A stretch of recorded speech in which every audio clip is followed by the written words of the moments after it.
Donc, je suis très contente aujourd'hui d'être avec toi, Samira. Et je vous remercie tous les deux, Salah et Samira, de accepter de partager votre temps précieux avec tous les entrepreneurs et toutes les personnes ici présentes. Et on va commencer avec le vif du sujet.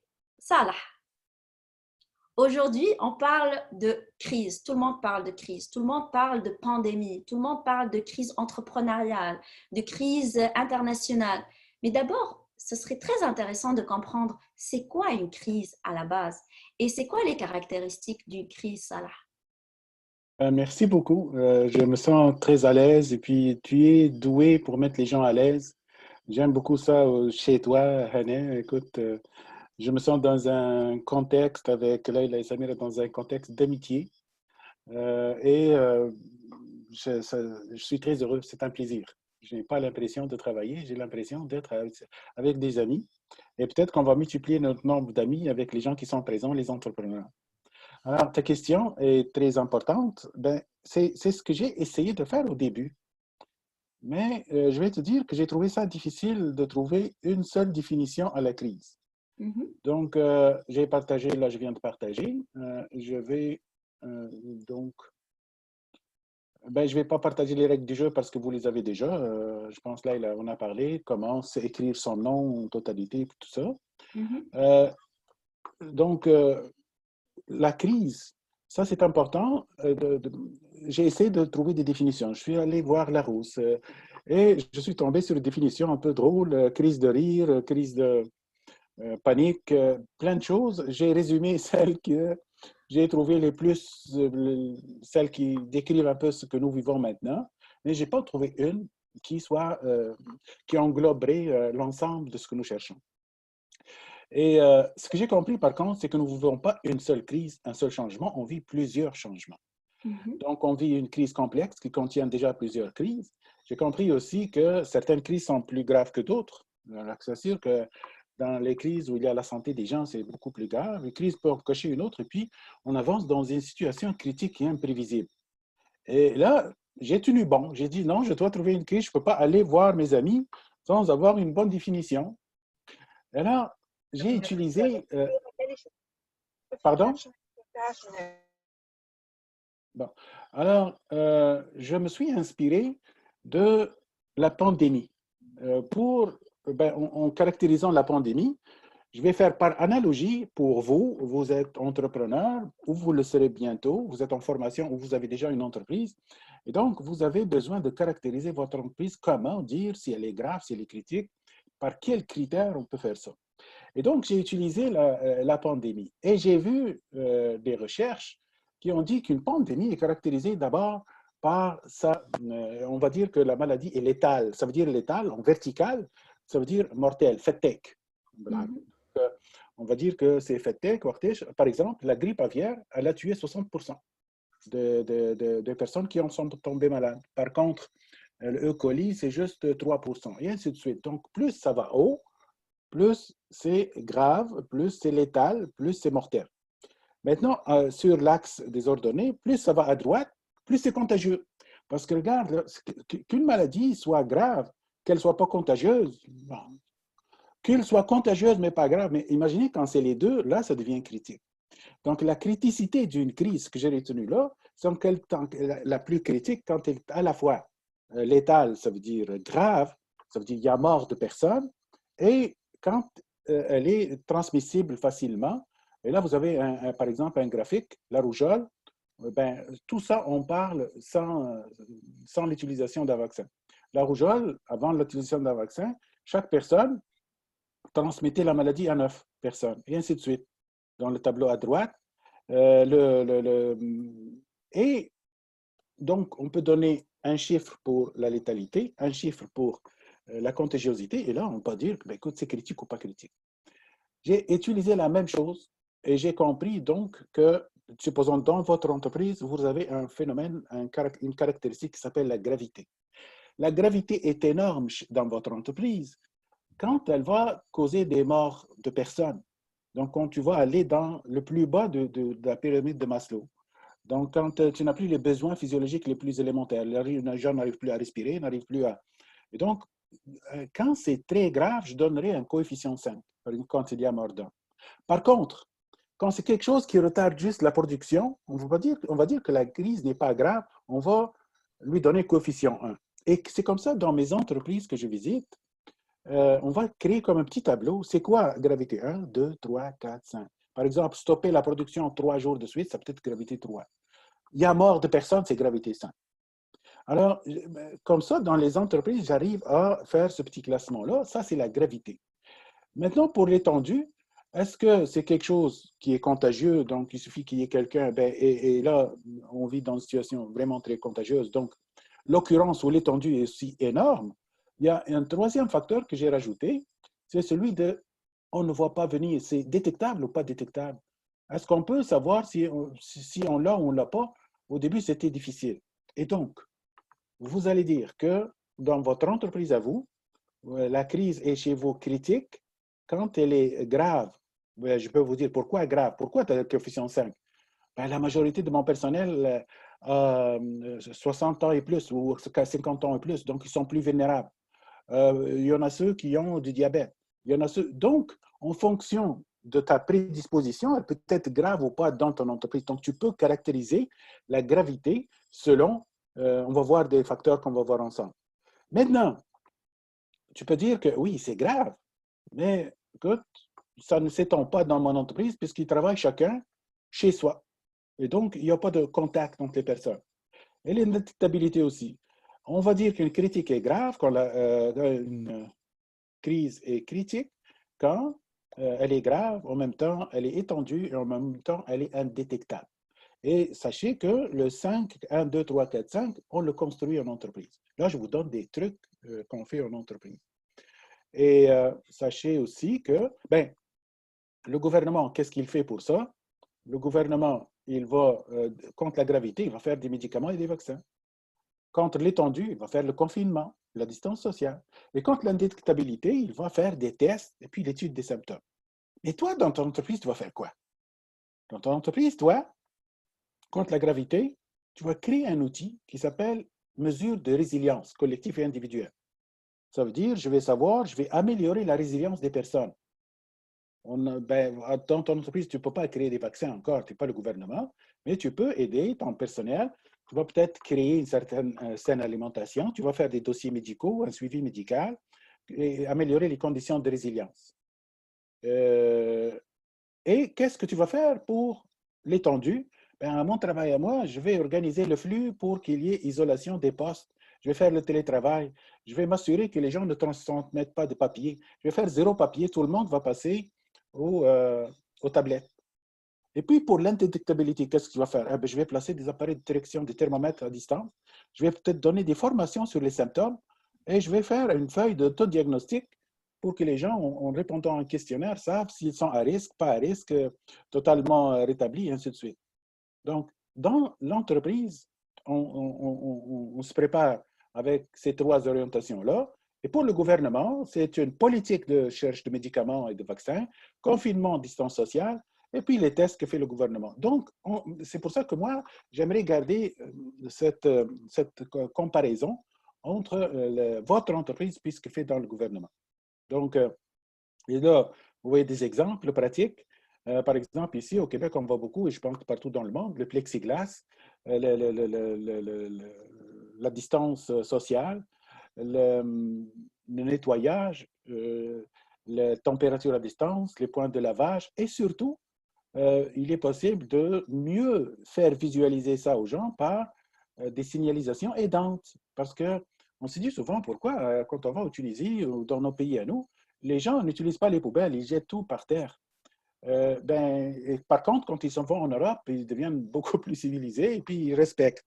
Mais je me suis rendu compte que même les affichages puis la propreté des lieux a une influence sur ça. Et donc, pour faire respecter les consignes, il est possible d'avoir une signalisation professionnelle claire et qui est aidante aussi. Alors, maintenant, qu'est-ce qu'on va faire avec ça? La bonne nouvelle, je pense que l'humanité va vaincre. Donc ça, là, c'est pour la gestion de crise et puis pour le côté de On appelle ça. Oui, pas pour la gestion un instant, je vais juste m'assurer. D'accord. Donc, ça, c'était la première réponse. Donc, Hannah? Salah, Oui, oui. Alors, je retiens que pour mesurer à quel point une crise elle est importante ou à quel point elle est critique, donc il y a trois variables à prendre en considération. La oui, première, c'est à quel point cette crise elle est grave. La oui, deuxième, c'est à quel point elle est étendue et à quel point on peut la détecter. Donc, absolument. je vois ici, la chose la plus importante, c'est que la crise, elle est en général imprévisible. Et c'est ce caractère imprévisible qui peut créer qui peut être nuisible à un entrepreneur. Donc, comment, Salah, on peut gérer cette crise au sein d'une entreprise? Oui, ben, vous avez bien vu. Et d'ailleurs, cette structure-là nous permet d'avoir une stratégie. Parce qu'une stratégie est difficile à faire comme dans un seul sens. C'est important de se battre contre la gravité, contre l'étendue ou contre l'indictabilité. Maintenant, comment on va gérer ça? Ben, c'est sûr que euh, c'est une situation qui est assez délicate.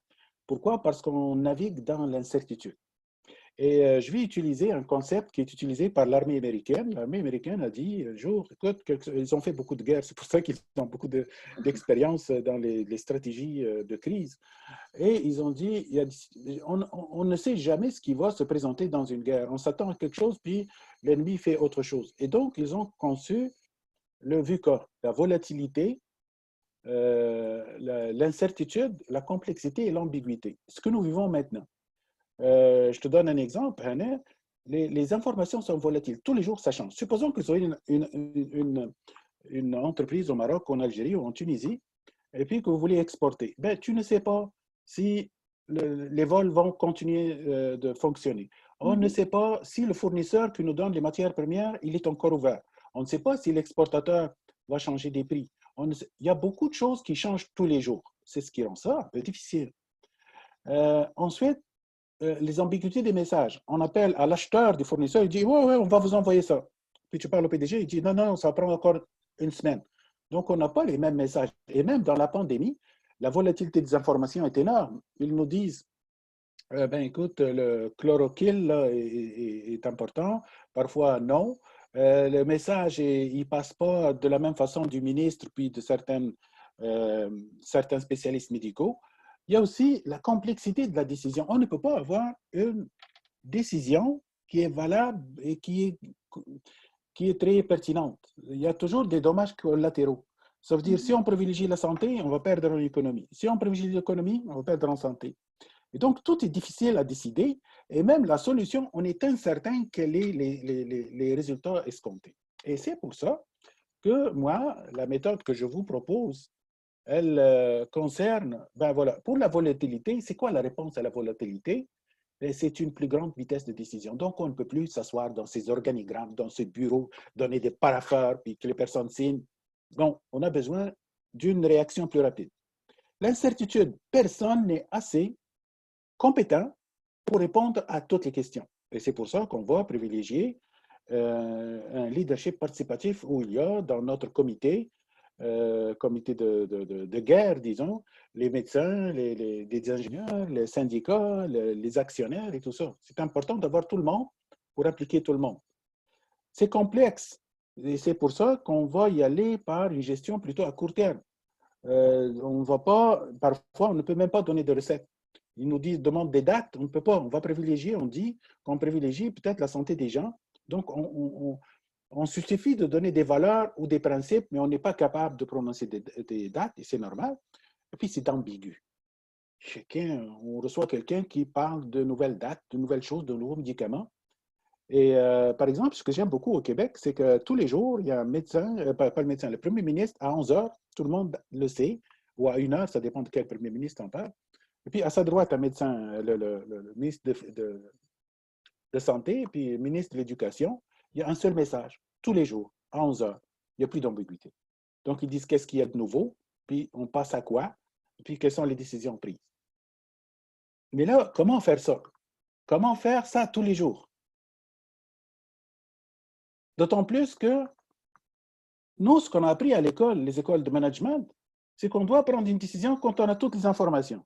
Mais là, tu n'as jamais toutes les informations, Yohanna. Il te manque toujours des choses. Et puis, tu as même des informations contraires et contradictoires. On ne peut pas rester travailler dans les horaires administratifs. Ce n'est pas possible. Alors, l'organigramme est démoli. Là. On n'a plus de silo. Tout le monde est assis sur la même table de guerre. غرفة عمليات, si vous voulez. Alors, qu'est-ce qu'il faut? Ben, c'est important d'avoir le comité de guerre, un comité pluridisciplinaire de crise. Qu'est-ce qu'il va faire ce comité pluridisciplinaire de crise et qui va rentrer dans la constitution de ce comité pluridisciplinaire? Ben, écoutez, on aura certainement les représentants du personnel, les représentants des clients, si possible aussi des partenaires ou au moins être en contact avec eux. Comme je disais aussi, le syndicat, les gens qui ont investi dans l'entreprise. Et qu'est-ce qu'il va faire ce comité-là? En quoi il sera différent de ce qu'on faisait avant? Ben, d'abord, chaque jour, il va récolter les nouvelles informations. Pourquoi fait ça tous les jours, ce cercle-là? Parce que souvenez-vous de ce que j'ai dit là, c'est volatile. Tous les jours, les informations changent. Donc, tous les jours, on doit sortir des décisions. Vous voyez la colonne à gauche. C'est pour ça que tous les jours, on fait récolte d'informations, décision participative de l'équipe pluridisciplinaire, prendre des actions, évaluer, puis communiquer à tout le personnel ce qu'on vient de faire. Parce que vous ne pouvez pas considérer les gens comme des enfants et puis on va leur cacher des choses. À chaque jour, vous ne pouvez pas prendre une telle responsabilité. C'est trop lourd sur vos épaules. Et par conséquent, on fait tous les jours récolte d'informations, décisions participatives, agir, communiquer. Ça, c'est en un jour. En 2 jours, donc, on va en communication agile, l'approche agile, on appelle ça une itération, Dura, un tour. Bon, entre Dura d'aujourd'hui et Dura de demain, on va faire un incrément, ça veut dire un petit gain. Et le but, c'est quoi ça dans la gestion de crise? Pourquoi on fait ça? C'est parce que ben, il y a le gouvernement, ce qu'il a fait, et puis il y a ton entreprise. On commence par le gouvernement. Ce schéma-là, ce n'est pas moi qui l'ai inventé, il est partout sur Google. Il dit quand un pays ne fait pas gestion de crise, ben, beaucoup trop de gens tombent malades en même temps, et là, ils dépassent la capacité du système de soins. Malheureusement, quand les gens font les petits cercles que je fais là bleu, au moins ils vont aplatir la courbe. On aura peut-être les mêmes nombres de patients, mais ils vont mourir moins parce qu'on va travailler de sorte que tout le monde soit, on trouve des respirateurs, puis des lits pour tout le monde. Donc l'objectif, quand on a une gestion de crise, c'est ça. Ça veut dire, il récolte toujours des informations. Est-ce qu'il y a un hôpital, est-ce qu'il y a des lits qui sont vacants, est-ce qu'il y a... Et donc, tous les jours, c'est ça ce qui gère, c'est le court terme, comment ne pas dépasser le seuil du système de soins.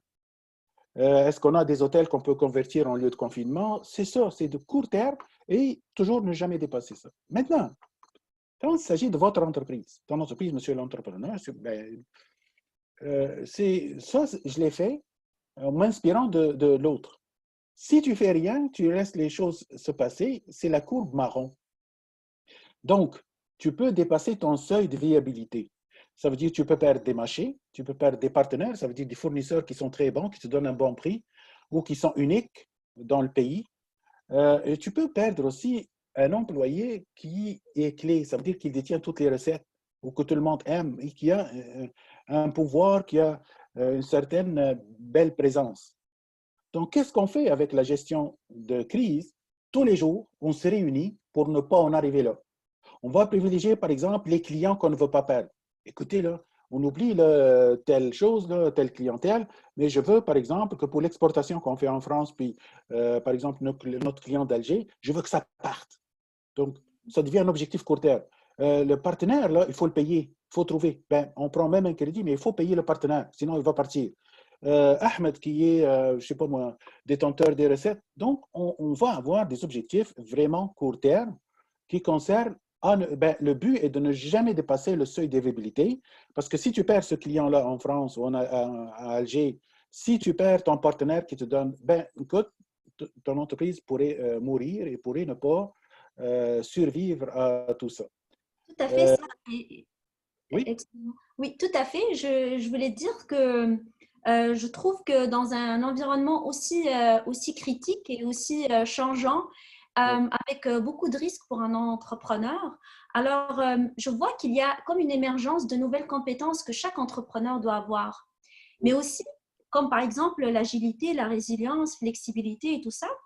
Et tout à l'heure, Salah, tu as parlé de leadership participatif. oui. Alors, je me suis demandé que comment on peut être participatif dans un environnement qui change chaque jour. Comment on peut être participatif dans un environnement qui, chaque jour, il y a une nouvelle information, chaque jour, il y a un nouveau risque qui peut apparaître. Alors, je me demande que il y a sûrement un seul ou peut-être plusieurs styles de leadership à adopter dans un environnement comme ça. Est-ce que tu peux nous donner plus d'informations sur ça, Salah? Oui. Ben, je vais d'abord commencer par ta question précisément. On utilise déjà le participatif parce que si on revient au comité de guerre, là, c'est de la gestion participative, c'est un leadership participatif. Autrement dit, le PDG ici, qui, ben, on va dire, qui est en rouge, il ne décide pas beaucoup. Il lance les affaires, puis il demande des experts, et lui, il se charge de transmettre, puis de communiquer ça. Donc, on a déjà, au niveau de la décision du comité pluridisciplinaire, on a déjà une approche participative à son niveau à lui. Mais il se peut qu'on a aussi, on peut faire ça d'une autre manière dans le leadership en général. Avant de partir, j'aimerais vous dire que vous n'êtes pas obligé de toujours utiliser le VUCA.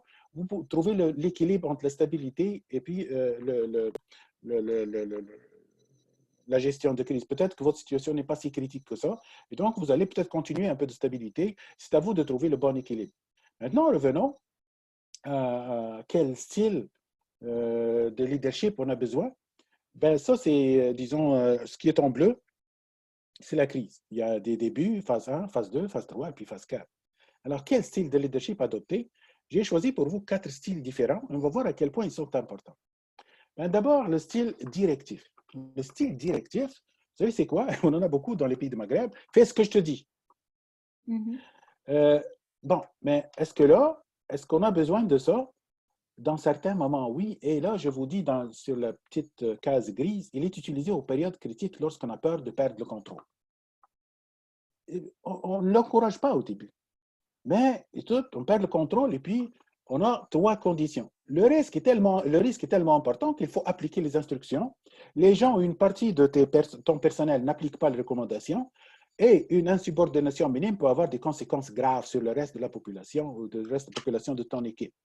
Là, Donc, c'est un peu comme Oui, les pompiers, par exemple.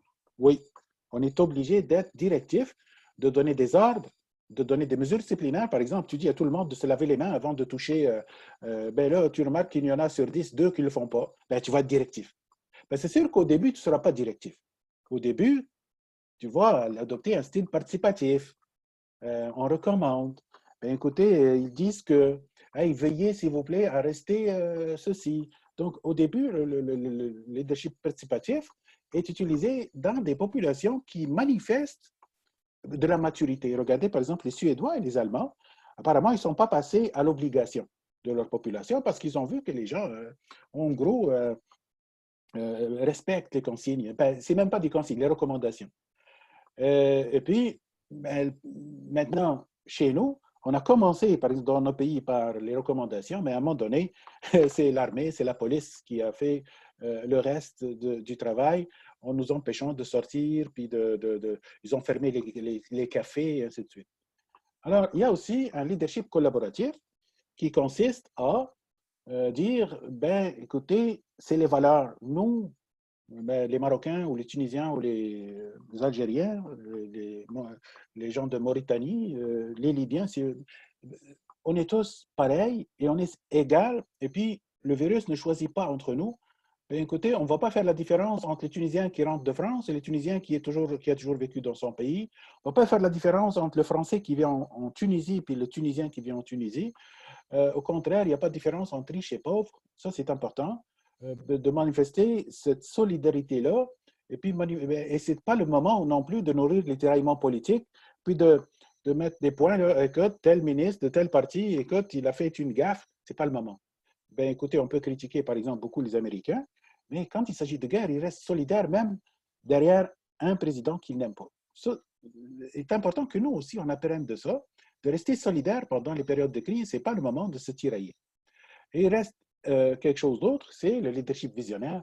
Écoute, visionnaire, c'est important d'avoir ça parce que ça nous permettrait, René, d'avoir le bout du tunnel, d'avoir une lumière au fond du tunnel. C'est pour qu'on puisse trouver une stratégie de sortie de crise, un plan de sortie, stratégie de retour. Si on n'a pas ça, ben, c'est difficile de donner espoir aux gens. Donc, on a besoin d'un leadership visionnaire. Et si tu me dis, oui, mais comment tu vas classer tout ça? Je vais mettre ça comme ça. Ben, le collaboratif, il est tout le temps. Le fait qu'il est en bas, ça ne veut pas dire qu'il est moindre. C'est juste pour dire qu'il est stable. Tout le temps, j'ai les mêmes principes. On va privilégier les couches les plus vulnérables. On ne va pas faire la différence entre riches et pauvres. Ben, il ne suffit pas de dire on va faire la différence entre riches et pauvres. On ne va pas, par exemple, vendre des produits chers de vaccins pour que seuls les riches peuvent l'acheter. Donc, on va faire attention à tout ce qui pouvait diviser les Tunisiens, les Algériens, les Mauritaniens, de sorte à ne jamais les diviser, mais les garder solidaires. Ça, c'est le collaboratif. Regardez, au début, j'ai commencé participatif, le vert. Hey, on devrait se laver les mains, des recommandations. Ensuite, ça n'a pas marché. On a sorti le directif. Directif, la police. On vide des cafés. Ben, les gens qui circulent ensemble, main dans la main, ben, ici, on l'a fait, par exemple. Est-ce que tu connais, est-ce que vous vivez, les gens ont le droit de circuler ensemble que lorsqu'ils vivent dans la même adresse, sous le même toit. Et ça a marché. Les gens ont peur. Ben, écoutez, l'autre jour, ici, ben, pas chez nous, mais il y a des gens qui sont arrivés comme des amis et il y a des dénonciations. Et puis la police peut arriver pour dire c'est qui, quelle visite. Donc même prendre des gens chez soi devient interdit. Mais ça permet donc de faire actionner le rouge. Le visionnaire, vous voyez, au début, on ne peut pas être très visionnaire parce qu'on ne voit pas beaucoup de choses, mais à la fin, c'est important de penser à la sortie de crise. C'est le jaune. Voilà, Hanem, concernant le leadership. Maintenant. Donc, on voit qu'il y a que chacun de nous, il a certainement un style de leadership qui est plus dominant que les autres. Oui. Et puis, il y a aussi un moyen pour trouver un équilibre et savoir à quel moment utiliser quel type de leadership oui. Selon la situation de la crise. Parce qu'on a vu que la crise, elle a des étapes aussi. Donc, l'idée, c'est, j'imagine, que d'adapter son leadership et chaque type de leadership selon la phase de la crise, n'est-ce pas? Oui, ben, c'est ça le but de mon graphique, c'est de se dire c'est normal d'être directif, c'est normal parce que ce n'est pas contre l'ensemble de ton personnel, c'est pour le protéger contre l'immaturité de certains. À un moment donné, on ne veut pas commencer non plus par le directif, on va commencer par le participatif. À un moment donné, ben, c'est important de toujours garder, rassembler les gens et non pas les diviser, la population du Nord, le Sud, les femmes, les hommes, les riches, les pauvres. Ça, ben, donc, tout ça, c'est des styles de leadership qui ont fait leur preuve dans ces crises-là. Et le fait de ne pas, ben, de garder juste un seul, ça peut avoir des conséquences graves pour l'entreprise parce qu'on ne saurait pas s'adapter à la situation. Maintenant, pour revenir à nos chères pilules, si tu permets, Anne, as-tu d'autres Bien sûr. questions? As-tu des... Mais vous êtes au courant avec moi et vous le savez que cette situation-là n'est pas facile à gérer. Et puis, ça prend que nous sortons de notre zone de confort. Et puis, il y aura beaucoup de changements à venir qui appelleront encore plus de changements. Et donc, les compétences nécessaires, puis la mentalité nécessaire est importante. Et vous connaissez certainement peut-être Néo, l'élu, certains d'entre vous l'ont peut-être vu. Il avait à un moment donné à choisir entre deux situations, ou bien revenir au monde utopique et ne pas continuer dans son rêve qu'il est informaticien et puis tout ça, ou bien aller au fond voir la réalité des choses puis changer le monde. Et à un moment donné, pour faire ça, on lui a donné le choix. Veux-tu, mon cher, ça c'est Morpheus dans le film, veux-tu la pilule bleue ou la pilule rouge? La pilule bleue, ça veut dire que tu vas te rendormir et tu oublieras cette discussion, mais tu continues de vivre dans ton utopie, dans ton rêve. Et la pilule rouge, c'est que tu vas connaître la vérité. Ce sera difficile, mais tu te prends en charge. Et tu vas te changer, puis trouver des intelligences nouvelles, une façon nouvelle de faire les choses. Et avant donc de laisser à Samira le soin de continuer ça, autrement dit, le choix entre la pilule rouge et le bleu, veux-tu être le bleu, es-tu un capitaine d'Odos, quelqu'un qui veut juste un salaire, un petit salaire, sans ambition, terrain connu et stable. Ta seule peur, c'est d'éviter les troncs d'arbres qui flottent dans la rivière. Planifier les arrêts au camping. Le chemin est détaillé. En Tunisie, on colombe smart fihit. Ça veut dire on a un emploi stable et puis on s'en fout de tout le reste. Les gens peuvent quitter en tout temps. Ou être quelqu'un, un capitaine explorateur, quelqu'un qui avance dans l'incertitude, qui a de grandes ambitions, plein les yeux de nouveautés, adapté au changement et une équipe soudée à toute épreuve. C'est un choix, c'est une mentalité, c'est deux directions différentes. Moi, j'ai choisi la rouge. J'ai choisi de quitter la facilité d'être dans mon pays, d'aller explorer puis d'aller conquérir des cultures que je ne connais pas. Je sais que ce n'est pas le chemin le plus facile, mais je suis attiré parce que je suis ambitieux aussi, parce que j'aime découvrir. Mais on n'est pas obligé de quitter son pays pour prendre la rouge. On peut rester dans son pays puis choisir la pilule rouge. Et la pilule rouge, c'est des compétences, c'est une gestion des émotions dont va vous parler Samira, je pense, dans les minutes qui viennent. Alors, est-ce que, chers participants et participantes, quelle pilule vous voulez choisir? Est-ce que vous voyez comme des personnes qui vont avaler la pilule rouge ou la pilule bleue? Je ne sais pas, Juste pour Leïla, vous dire, si on peut passer le petit questionnaire. rouge. Abdelkader Rouge. Ganoun, il a Yes. répondu rouge.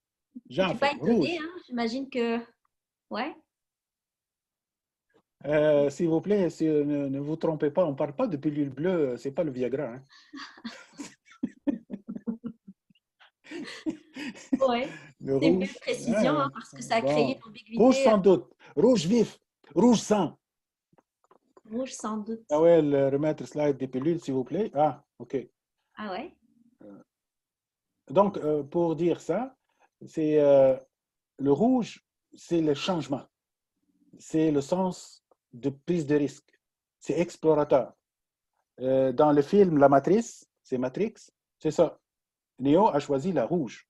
Il savait qu'il y avait beaucoup de risques à prendre, mais il a pris rouge. Mhm. Alors, c'est correct. Je peux enlever ça? Oui, oui. Oui, je reprends, si vous permettez. Donc, je m'excuse, il y avait un problème technique.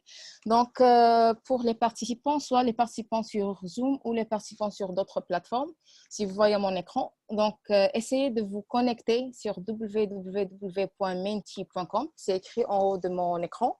Et d'utiliser le code 35 35 35. Et vous aurez une question dans laquelle vous avez le choix entre la pilule rouge ou la pilule bleue. Donc, chacun met sa sélection, on va voir les résultats. Qui va choisir le rouge, qui va choisir le bleu. Parfait, merci beaucoup. Et ils peuvent faire ça après la conférence En même temps, peut-être? ou en même temps? Bon, on vous laisse le choix de faire ce que Ouh, vous il y en a voulez. déjà. On Hey, ça commence monte déjà? vite, hein? Ça monte vite. Deux. Nawel Bakri, c'est fait. OK.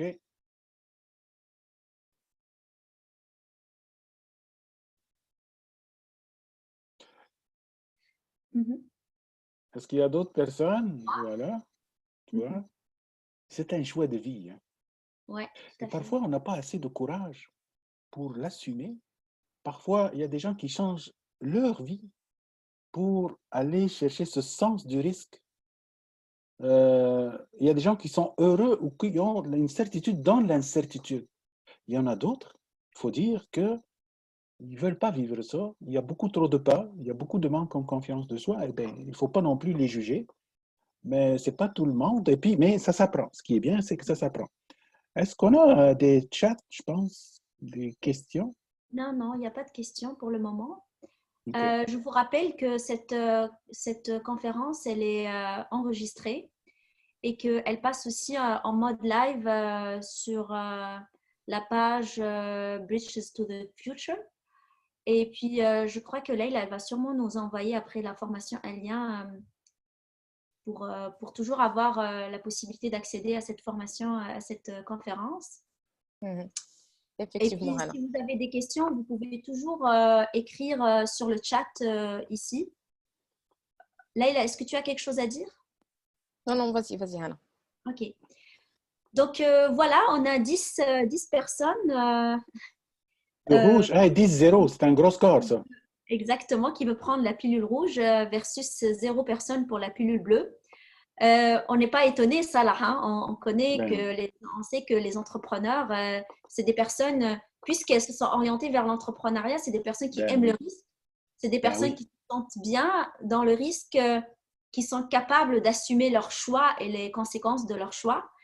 Et c'est pour ça que j'imagine que des fois, moi, quand je coach une personne, elle me dit, mais je suis très fatiguée, je ne peux plus, je suis déchirée, je suis entre deux mondes, je ne sais pas comment je vais pouvoir gérer tout ça. Il y a ma famille, il y a mon entreprise, il y a mes employés, il y a la sécurité sociale, les assurances. Alors, l'entrepreneur, c'est une personne qui gère beaucoup, beaucoup de choses à la fois, n'est-ce pas? Oui, Ça demande énormément, énormément de compétences. un jour, il y a quelqu'un qui m'a dit, écoute, je veux que tu me coaches parce que je suis entrepreneur. Et ensuite, il me dit, y a-t-il un projet où il n'y a pas de risque, il n'y a que des garanties? Je dis, tu n'es pas bon pour être un entrepreneur parce que l'entrepreneur, c'est une prise de risque, c'est sûr, étudié, mais que tu acceptes. Donc, de dire que j'aurais comme un revenu, ben écoute, s'il y en avait un projet comme ça, ben, tu ne serais pas le premier à aller le trouver. Donc, c'est vrai, je n'ai pas pensé à ça, mais le fait que ce sont des entrepreneurs, ce sont des gens donc, qui ont pris le risque, qui ont investi en attendant un retour d'investissement. Ce sont ces gens-là qui sont les créateurs, les vrais créateurs de richesse. Exactement. Les présents sont les vrais créateurs de richesse. Il y a des gens qui vont dire, moi, je veux juste être fonctionnaire, je veux un petit salaire. Ça, c'est des employés, on les respecte pareil. Il y a d'autres personnes qui disent, moi, je vais prendre cette montagne, je vais en faire des roches, des pierres pour que ce soit utilisable. Moi, je veux enseigner à mon propre risque et péril. Moi, je veux donc produire, avoir une valeur ajoutée sur un produit. Ça, c'est des entrepreneurs et ils prennent forcément des risques et ils ont tous pris de la pilule rouge, je pense. Exactement. Tout à fait. Merci beaucoup, Salah. Tu nous as parlé des caractéristiques de la crise. Tu nous as aussi parlé de comment gérer la crise au sein d'une entreprise. Et aussi, tu as parlé de quelque chose qui est très intéressant, c'est quoi les styles de leadership à adopter durant les moments de crise. Et comme on a dit, un entrepreneur, c'est une personne après tout, c'est un humain, n'est-ce pas, Samira? Et un humain qui a des émotions, qui a des vécus émotionnels, qui a ses propres challenges personnels indépendamment de son rapport avec sa famille, son rapport avec l'autre. Alors, Samira, peux-tu nous parler plus de comment la personne, un entrepreneur, puisse gérer ses propres émotions? Tout à fait, Hannah. Merci pour cette introduction et merci aussi pour l'exposé de Salah qui fait une bonne schématisation du processus de l'entrepreneur ou de l'auto-entrepreneur qui a décidé de prendre le risque d'aller vers une incertitude, surtout dans un moment de crise. Nous savons qu'il y a eu beaucoup d'auto-entrepreneurs qui se sont lancés juste avant la crise, avant le Covid-19, ou bien qui ont lancé aussi leur petite d'entreprise. Et là, ils se retrouvent face à un grand dilemme, mais c'est un dilemme qui les pousse encore plus vers l'avant. Et c'est ce côté émotionnel qui est très important à prendre en considération chez l'entrepreneur et à comprendre aussi ses réactions. On reproche souvent parfois une certaine passivité, pourquoi il affiche une certaine tristesse, de la peur. Il ne faut pas oublier que c'est un humain, que c'est une personne qui a plein d'émotions, mais en plus des émotions qu'on partage tous en tant qu'humains, mais il y a une grande responsabilité qui se pose sur sa personne, sur ses aspirations, ses attentes, mais aussi les attentes de l'environnement de cet entrepreneur. Et c'est ces émotions qui sont réellement le carburant de l'entrepreneur ou de l'auto-entrepreneur qui va être une personne proactive et qui va réagir et mettre la mise en place de solutions, mais aussi de mécanismes pour la continuité de son activité. Même si l'activité en tant que telle, en tant que physique, en tant que production de biens n'est pas possible pour certaines activités, mais il y a ce qu'on ne peut pas arrêter chez un entrepreneur, c'est la créativité, c'est l'innovation. Cette innovation vient d'abord de ce côté émotionnel, de cette capacité à donner, à se comprendre d'abord, à prendre du temps pour soi. C'est pour ça qu'on a on observe chez l'entrepreneur au début d'une crise un certain repli sur soi. Ce repli sur soi est très important. C'est là où on fait un travail sur sa personne, on fait un travail sur ce qui nous attend, sur quelle stratégie doit-on mettre en place, mais aussi ce que les autres attendent de nous. On a une responsabilité, tu l'as bien cité, Hannah, dans l'introduction, il y a des charges sociales, il y a des charges patronales, il y a des attentes, on a affaire à des humains, dans la relation humaine, on a beau avoir une entreprise de menuiserie, avoir une entreprise de logiciels, etc., mais on travaille avec de l'humain, on travaille avec des personnes. Donc, il y a un partage, il y a un échange, mais aussi il y a une responsabilité morale qu'on a vis-à-vis de ces personnes. Il y a les salaires à payer, il y a leur couverture sociale aussi à assurer. Et tout ça, c'est un poids énorme sur le dos de l'entrepreneur. Et c'est très important qu'il y ait cette capacité de recul face à différentes situations. Et c'est cette capacité de recul qui va être réellement le leitmotiv de l'entrepreneur pour les différentes situations qu'il va vivre au quotidien. On voit par exemple avec le Covid-19, on est passé de différentes situations, de la première situation où il y a eu un certain déni de la réalité. Nous, on n'est pas concernés, c'est loin de nous, c'est sur l'autre continent. Par la suite, ça arrive. Donc, le risque arrive. Quelle décision prendre? Dois-je arrêter toute activité professionnelle? Comment je peux me protéger? Comment je protège ma famille? Comment je protège ma famille professionnelle? Comment je protège surtout mon activité? Et par la suite, c'est le redéploiement. Comment je me relance? Il y a des confinements dans certains pays, donc ça va arriver chez nous. Qu'est-ce que je dois faire?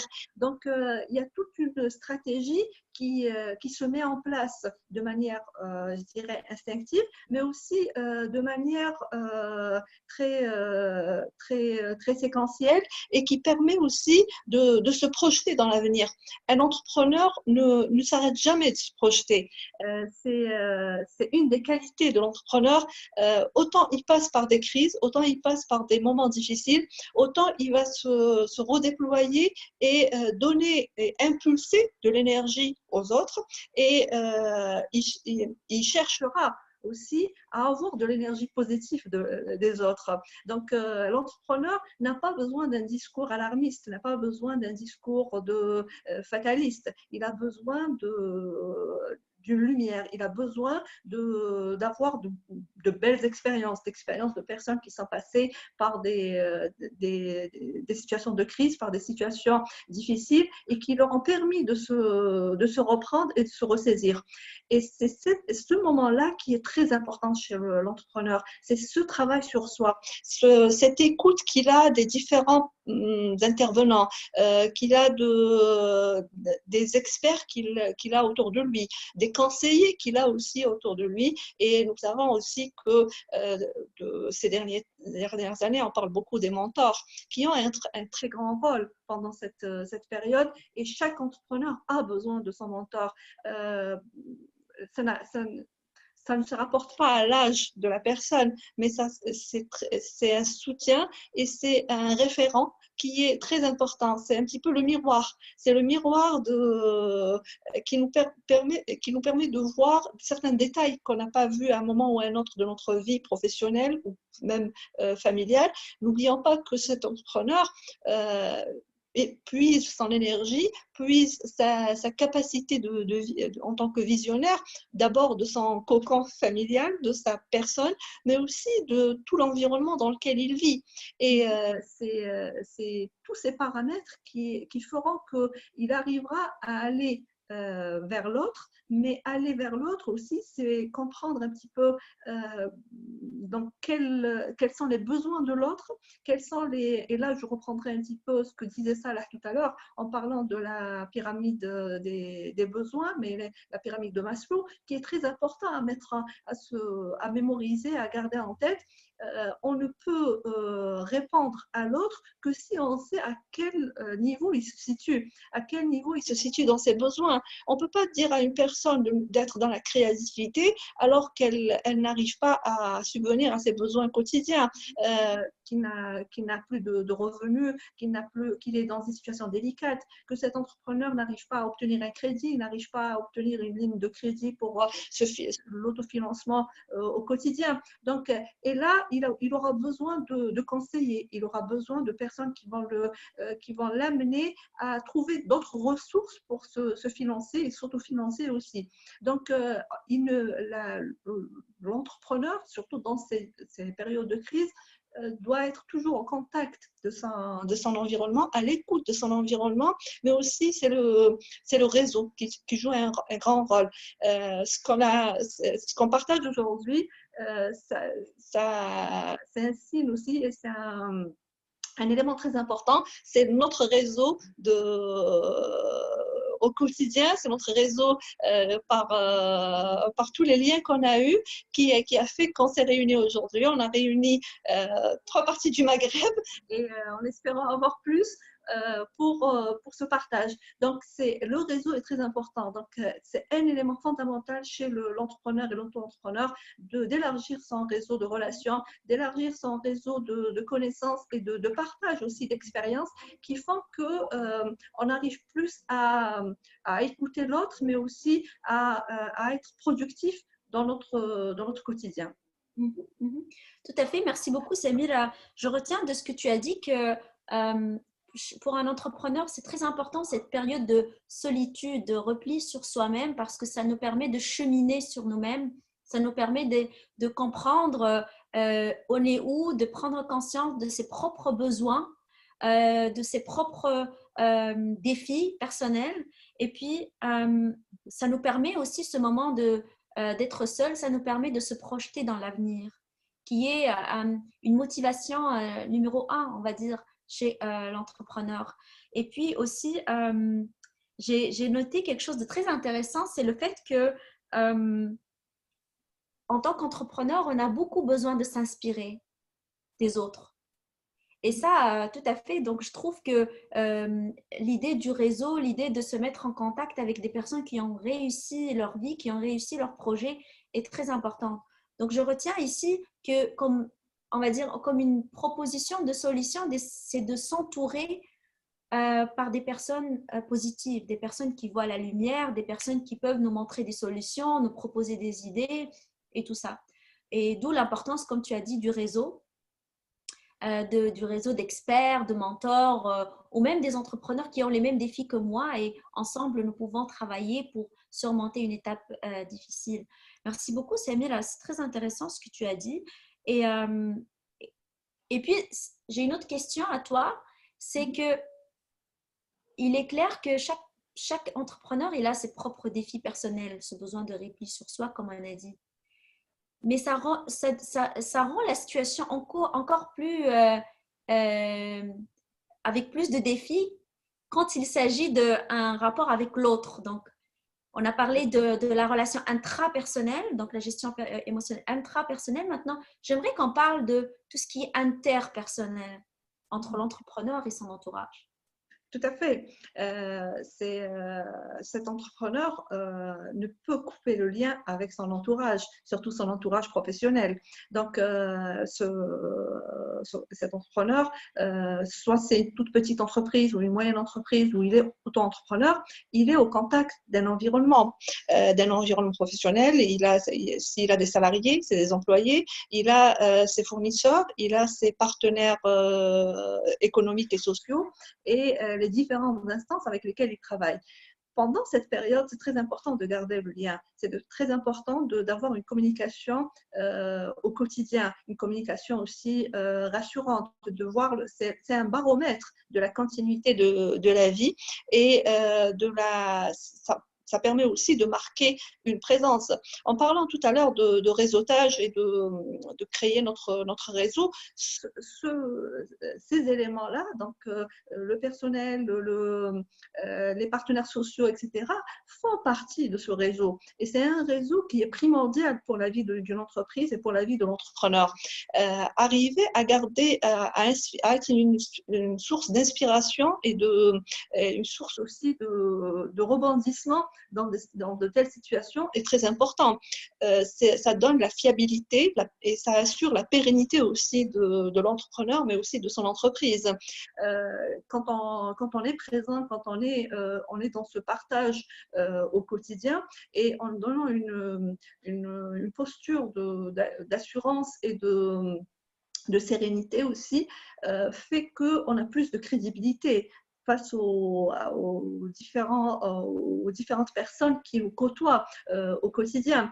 C'est vrai qu'avec la situation très je dirais, un petit peu unique quand on vit à travers le monde maintenant.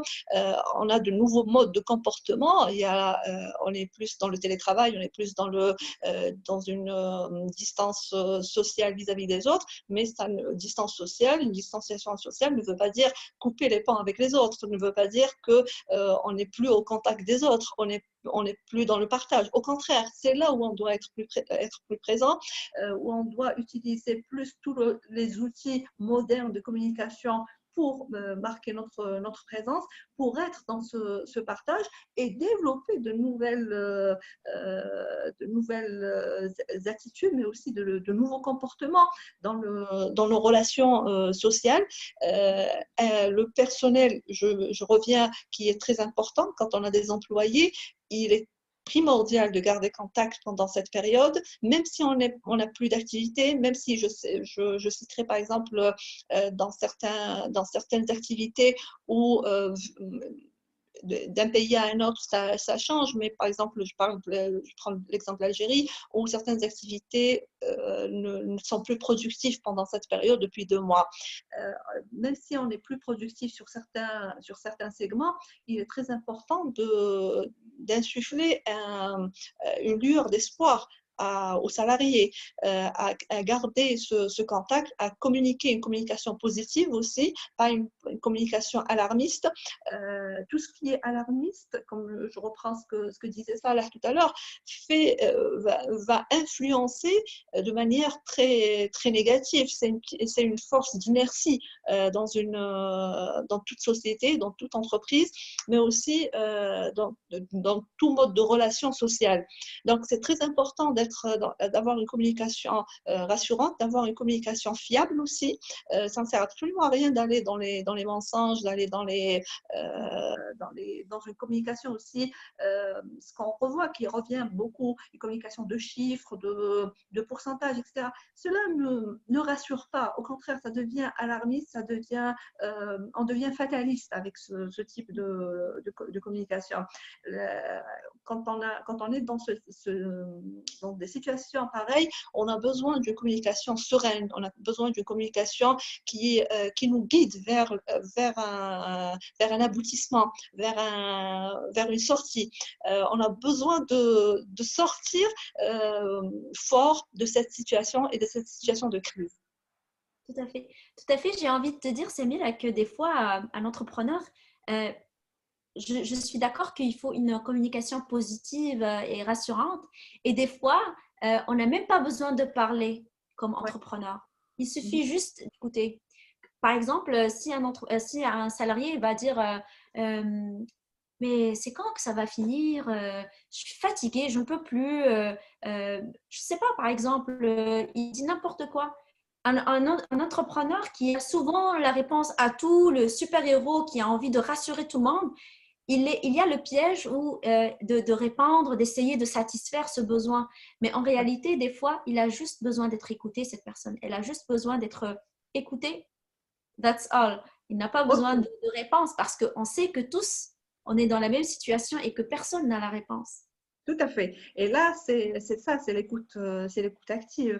Arriver à écouter, arriver à répondre, mais sans la parole. C'est ce sentiment de partage.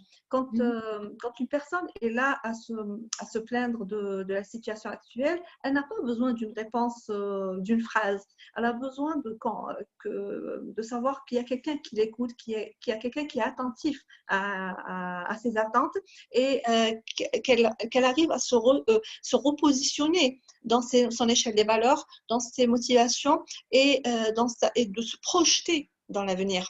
Ce qui peut nuire à un équilibre, et je reprends un petit peu la balance qu'avait utilisée Salah tout à l'heure, c'est quand on est dans des situations où on n'arrive plus à se positionner, quand on n'arrive plus à savoir notre source d'inspiration, mais aussi notre source de motivation au quotidien, quand on n'arrive plus à se redéployer sur un quotidien qui est motivant, qui nous pousse à aller de l'avant. Et le rôle d'une institution petite ou grande, c'est d'arriver à établir ce pont entre les différents intervenants, mais aussi à avoir ce pouvoir aussi de déléguer. Un leader, c'est quelqu'un qui arrivera pendant cette période de crise à déléguer aux différents intervenants aussi au sein de l'entreprise et à créer une certaine symbiose qui va renforcer les liens, mais qui va aussi les faire sortir de cette crise plus fort avec une nouvelle vision et une nouvelle manière de faire et d'être plus impliqué, parce que c'est aussi un sentiment d'appartenance qu'il faudra développer pendant cette période qui est très important. Les entreprises qui vont durer dans le temps et qui vont sortir de cette crise forte, ce sont les gens qui ont travaillé sur la pérennité des relations, qui ont travaillé sur un sentiment de sécurité, sur une écoute active, sur des relations saines et où le mensonge, la dissimulation, entacher la relation humaine par je dirais des soucis qui n'ont pas lieu d'être pendant cette période, c'est ça qui va permettre d'aller de l'avant et de garder plus une visibilité, mais aussi être plus périn dans le futur. Tout à fait, tout à fait. Donc, c'est très important cette socialisation, cette proximité envers l'autre, c'est aller vers l'autre pour essayer de trouver ses propres réponses personnelles à des craintes qui pourraient être irréalistes aussi. Et de sentir qu'on partage la même peur avec l'autre, ça peut nous rassurer.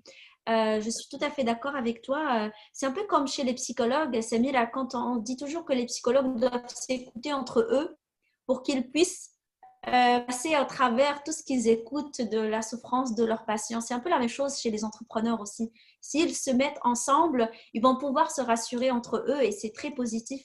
Ça a un impact très positif pour eux.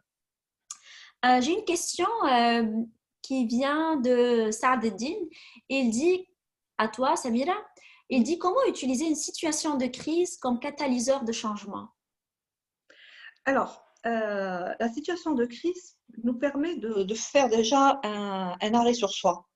En tant qu'entrepreneur, on se dit, OK, je vis cette crise. Cette crise, je ne la vis pas seule. Je la vis avec d'autres personnes. Ce que je vis maintenant, mes angoisses, mon anxiété, c'est une angoisse et une anxiété légitime. Mais est-ce que je reste au stade de l'angoisse et de l'anxiété, donc la pilule bleue, ou bien je vais vers autre chose? Est-ce que je vais vers une sortie de crise. Aller vers une sortie de crise, c'est puiser au fond de soi toutes nos capacités, toute cette intelligence, je dirais, de gestion de situation qui va nous permettre de nous redéployer et qui va nous permettre de prendre le bon côté de la crise. Le bon côté de la crise, par exemple, c'est le fait de retravailler sur son réseau, le fait de retravailler sur le développement de ses compétences. C'est un moment où beaucoup d'entrepreneurs vous diront j'ai investi beaucoup de mon temps dans l'auto-formation et dans le développement de mes compétences, chose que je n'aurais jamais pu faire auparavant parce que je n'avais pas le temps. Je n'avais pas le temps de travailler sur moi. Je travaillais pour produire pour les autres, pour pousser les autres vers la formation, vers le training, mais je n'avais jamais eu le temps pour moi-même. Donc, c'est un moyen aussi de sortie de crise. C'est aussi un moyen de réfléchir sur sa stratégie de fonctionnement, sur quel segment je dois me positionner et quelles sont mes motivations réelles, quelles sont mes attentes réelles, quelle est l'attente de mon environnement. Quand je parle d'environnement, c'est l'environnement direct, familial et social, professionnel, mais aussi tous les intervenants qui sont autour de nous, nos fournisseurs, nos clients, nos partenaires, etc. Donc, c'est à partir de là qu'on arrive à se redéployer et on arrive à une sortie de crise et qui nous permet aussi d'établir une nouvelle stratégie de fonctionnement parce qu'il faut se mettre en tête que sortir de cette crise qui est unique en son genre depuis des siècles fera qu'on ne pourra plus travailler ni vivre comme auparavant. Donc, il y a de nouvelles stratégies qui vont s'installer, il y a de nouvelles manières de faire qui vont s'installer, mais aussi une manière aussi de se comporter vis-à-vis de la vie au quotidien.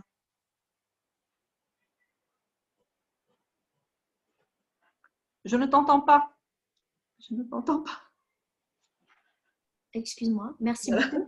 Merci pour ces réponses, Samira. Je suis tout à fait d'accord avec toi dans le fait que l'entrepreneur, le changement chez l'entrepreneur est avant tout un état d'esprit. Dans le sens, comme tu as dit, c'est que l'entrepreneur, il n'a pas le choix que de s'adapter à ces changements puisqu'il a décidé de prendre la pilule rouge, comme on a dit. Alors, c'est comme son destin, le changement. Et dans cette pandémie, ouais. Oui, je dirais, c'est pas seulement son destin, mais c'est un choix de vie. Quand on a décidé d'être entrepreneur, on a décidé d'aller dans un changement en continu, d'être dans une dynamique. On n'est plus dans la situation de confort, on n'est plus dans sa zone de confort. On sort au quotidien de cette zone de confort. On ne l'accepte pas. Ce qui peut tuer un entrepreneur, c'est de se retrouver cloîtré entre quatre murs. L'entrepreneur a besoin d'une dynamique, a besoin d'une sortie. Ce qui a eu un impact sur les entrepreneurs pendant la première période de la crise, c'est le fait de voir les frontières s'enfermer, le confinement, je ne peux plus me déplacer, je ne peux plus avoir ce contact au quotidien avec les autres de manière directe, a fait qu'il y a eu cette angoisse, cette anxiété qui s'est installée encore plus chez l'entrepreneur. Mais par la suite, il se redéploie facilement, il se redéploie par de nouveaux outils, une nouvelle manière de faire et de se prémunir contre l'incertitude et contre la précarité économique de son entreprise, mais de ses projets aussi. Tout à fait, tout à fait. Oui, Salah. Oui. Oh, ton micro, ouais.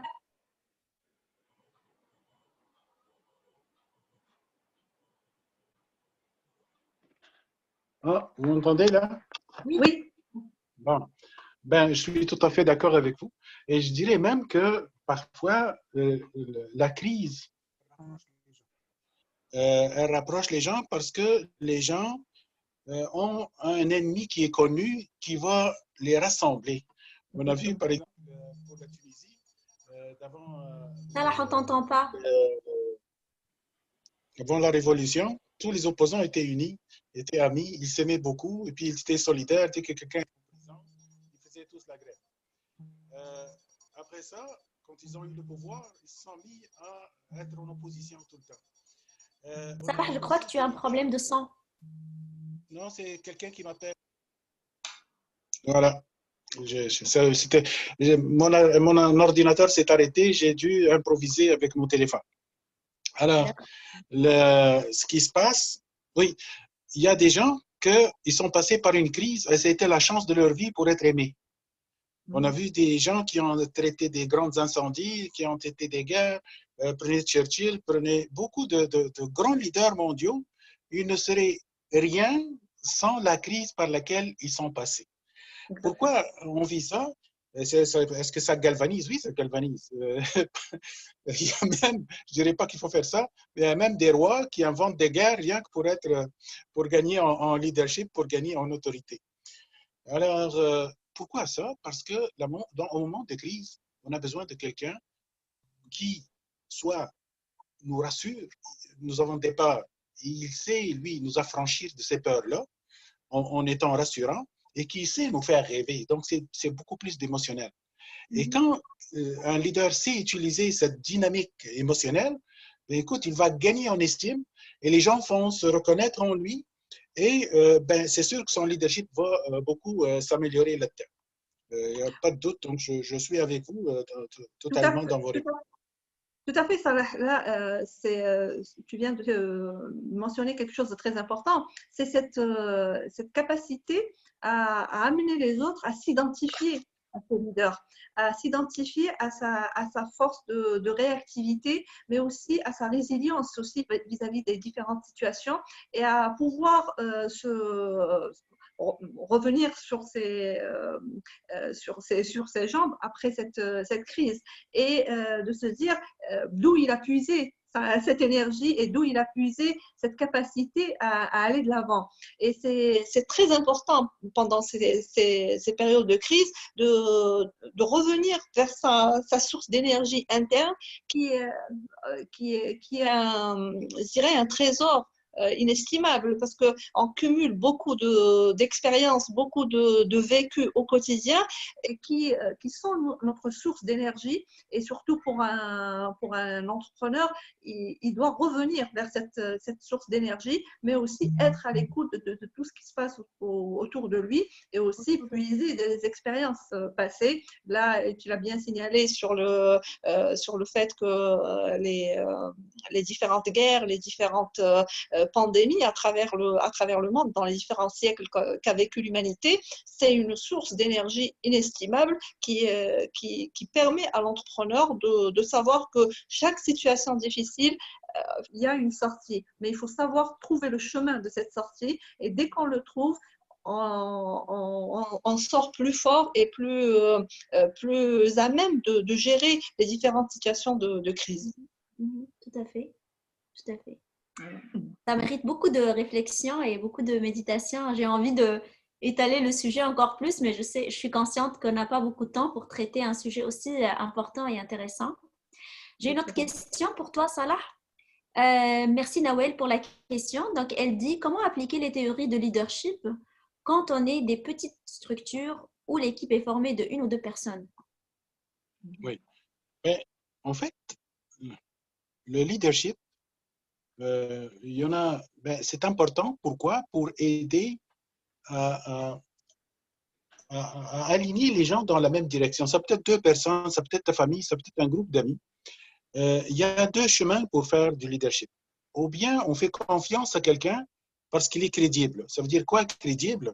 Ça veut dire qu'il a des diplômes, il a des vécus, il a déjà sorti d'autres entreprises de la difficulté. Donc, ça devient crédible, ça c'est rationnel. Ou ça peut être émotionnel. Émotionnel, c'est quoi? Il n'est pas les diplômes. Il n'a pas peut-être fait ça avant, mais j'ai un sentiment de confiance avec lui.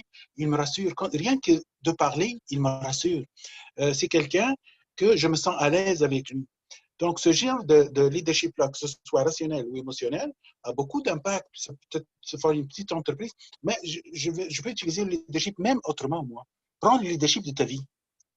Ne laisse pas la vie te guider, même si tu es seul. Prends le leadership de tes émotions. fais de sorte que les émotions travaillent pour toi et non contre toi. Le leadership, on a beaucoup besoin. C'est une compétence maintenant qui est très demandée par les entreprises. Ils veulent des gens qui sont capables de changer l'environnement, mais pas les gens qui se disent victimes de l'environnement. C'est une mentalité. C'est une mentalité. À quelqu'un, à personne A, il arrive des choses, il dit c'est pas ma faute, il faisait froid, c'est le transport, tout ça. Il y en a quelqu'un d'autre qui pense toujours que va toujours penser à ce qu'il peut changer lui. Donc, moi, je pense que le leadership, c'est pas juste une façon de gérer des personnes, c'est plus que ça. C'est l'art d'influencer les autres. C'est l'art de les mener vers les objectifs. C'est leur donner l'aisance nécessaire pour faire ce qu'ils ont à faire avec plaisir. De ne pas être poussé ou fouetté, mais d'avoir la volonté commune de réussir des objectifs communs. C'est ça ce que j'appelle le leadership. Que ce soit une personne, deux ou même seule, c'est important de développer cette aisance-là, ce confort à être avec soi-même, de s'aimer pour que les autres puissent nous aimer. J'ai écrit une fois un statut sur Facebook, je m'aime et c'est réciproque. Donc, puisque je m'aime, donc c'est toujours réciproque. C'est important d'abord d'être en confiance soi-même et par conséquent d'écouter et donner confiance aux autres. Et là, on va créer cette dynamique-là. Petite entreprise ou grande entreprise, ben écoute, ça a toujours des bénéfices. Oui, tout à fait, ça. Et ça rejoint ce que Samira elle a dit aussi concernant la prise de décision vers le changement. Je crois que l'art d'influencer commence aussi par l'art d'être. Oui. Et l'art d'être, c'est que nous sommes ce que nous disons, nous sommes en cohérence avec nous-mêmes, avec nos idées, avec nos objectifs, avec notre vision, et on est concilié, on est bien dans notre gestion émotionnelle, on gère bien nos émotions, qui est un volet très important aussi dans l'influence et dans la mobilisation et le leadership. Alors, tout à fait, c'est tout un ensemble. Cette crise, elle va révéler beaucoup de choses chez chaque entrepreneur. Elle va sortir beaucoup d'éléments que nous pouvons travailler indépendamment, mais qu'ensemble, ils forment ce qu'on appelle un entrepreneur. J'ai une autre question de Salah Abed. Il dit, comment l'entrepreneur peut recommencer? Ça, c'est une question. Recommencer. Ben, la qualité de l'entrepreneur, les vrais entrepreneurs peuvent ne pas prêter beaucoup d'attention à une personne qui réussit une fois. Par contre, celui qui tombe et qui rebondit, là, c'est le grand succès. Parce qu'il fait preuve d'une solidité psychique énorme. La capacité de rebondir, la capacité d'apprendre de ses erreurs. Parce que finalement, dites-moi, c'est quoi le mérite d'un entrepreneur qui a vécu une expérience et puis il doit tout au hasard ou à l'argent de son père? Est-ce qu'il a vraiment le même mérite que celui qui s'est construit, qui s'est bâti?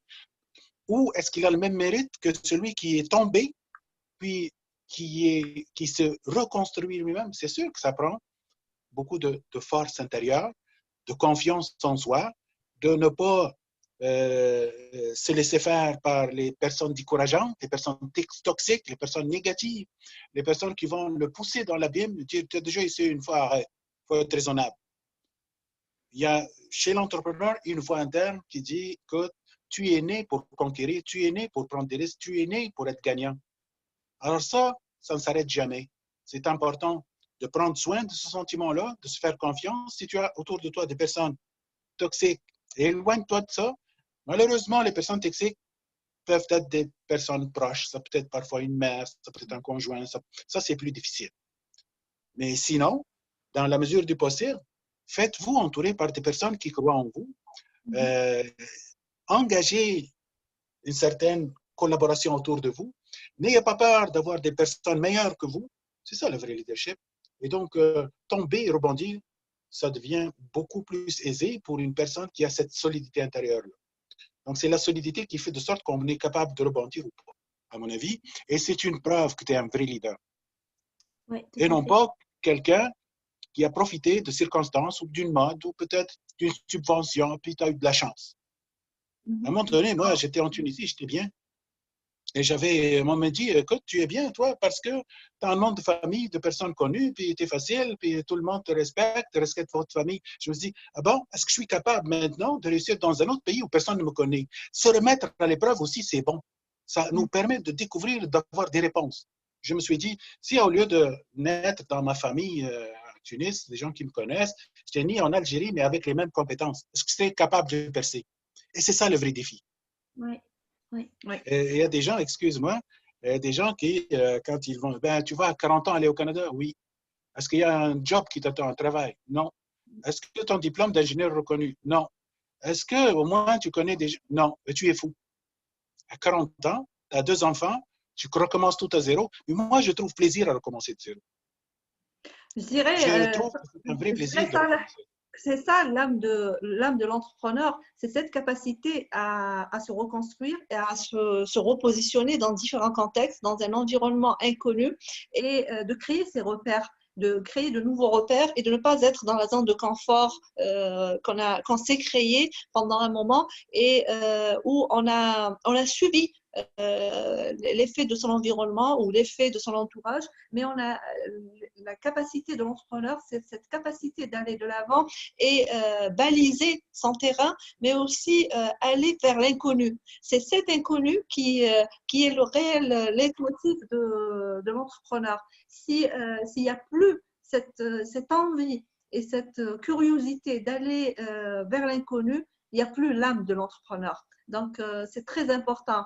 C'est très important d'avoir cette âme-là d'aventurier, mais aussi cette prise de risque. C'est une prise de risque qui va être calculée, mais ce n'est pas une prise de risque qui est calculée au millimètre près. C'est l'entrepreneur, c'est quelqu'un qui a l'idée, qui a la capacité et qui a la volonté d'aller de l'avant et de construire de lui-même ce qu'il va vivre dans le futur. Il ne va pas être sur une zone de confort, comme disait Salah, sur un an, sur un acquis qu'il a eu par un héritage, mais au contraire, c'est une production, c'est cette capacité à se mobiliser et à découvrir. C'est cette aventure qui est très importante.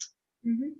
Tout à fait. Et je crois aussi que l'arme secrète est la plus importante pour un entrepreneur, c'est sa propre confiance en lui ou en elle, qui lui permettra aller dans toutes circonstances, quelles que soient les situations extérieures.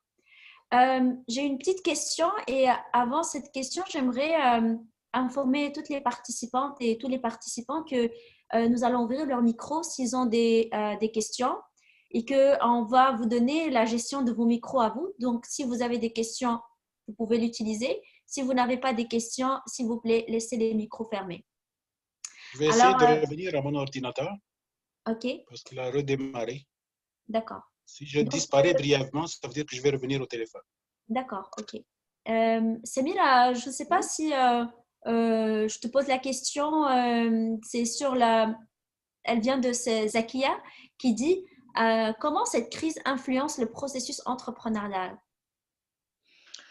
Alors, elle influence le processus entrepreneurial dans le sens où elle va amener l'entrepreneur, mais aussi tous les intervenants dans l'environnement de l'entrepreneur et de la vie économique vers de nouveaux modes de fonctionnement, vers de nouveaux segments de la vie économique qui n'étaient pas pensés comme ça et qui peuvent être plus attractifs maintenant. Donc, les centres d'intérêt vont être différents. Les besoins vont être différents aussi. Ça va amener aussi à repositionner aussi l'échelle des valeurs. Les valeurs communes qu'on partageait d'individualisme, à un moment donné, d'individualisme, de travail, je dirais, en connexion avec l'autre, mais réellement, il y avait beaucoup d'individualisme qui primait, va changer maintenant parce que ça va amener à une refonte réelle de la vie économique, mais aussi de la vie sociale. À un moment donné, on parlait d'open space, etc., et qu'il fallait plus mettre de limites avec les autres. Là, on passe à un autre mode de fonctionnement. Il faut mettre des limites, il faut mettre un plexiglas quand on est en relation avec quelqu'un d'autre, cette distanciation sociale. Mais cette distanciation sociale imposée par cette crise de Covid-19 fait qu'il y a une réaction de refus de subir cette distanciation et ça amène aussi à être plus altruiste, à penser aux autres et à penser à sa personne, à sa protection, mais à la protection de l'autre. Et c'est ce que disait Salah tout à l'heure, c'est d'abord s'aimer pour pouvoir aimer l'autre. Donc, je me protège pour pouvoir protéger l'autre. Et ça va influencer tout le monde de l'entrepreneuriat, mais aussi de la vie économique dans son ensemble. Oui, j'aimerais aussi, Samira, revenir à ce que tu as dit, c'est que pour ce qui concerne le processus entrepreneurial, en ce moment, puisqu'on a le temps comme entrepreneur, peut-être notre activité elle est en pause, peut-être on n'a pas beaucoup de clients qui demandent nos services ou nos produits, etc. Donc, c'est un moment, comme tu as dit, de détente, on a plus de temps que d'habitude, donc on peut réfléchir à notre stratégie marketing, à notre stratégie de vente, à nos fournisseurs, peut-être diversifier nos produits ou nos services.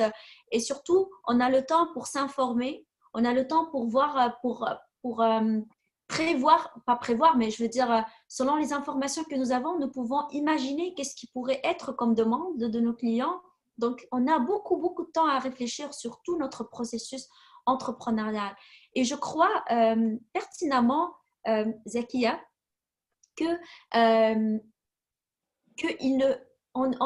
en tant qu'entrepreneur, je crois que l'idée, c'est de prendre, comme on a dit, la pilule rouge. Donc, c'est de prendre la responsabilité de son propre chemin, la responsabilité de ce que moi, je veux comme entrepreneur et non pas me laisser bercer par le changement et me dire, bon, s'il y a une opportunité, je vais attendre que quand il y a une opportunité. Mais c'est d'aller vers l'avant parce que moi, en tant qu'entrepreneur, je sais ce que je veux et mon chemin, il est tracé.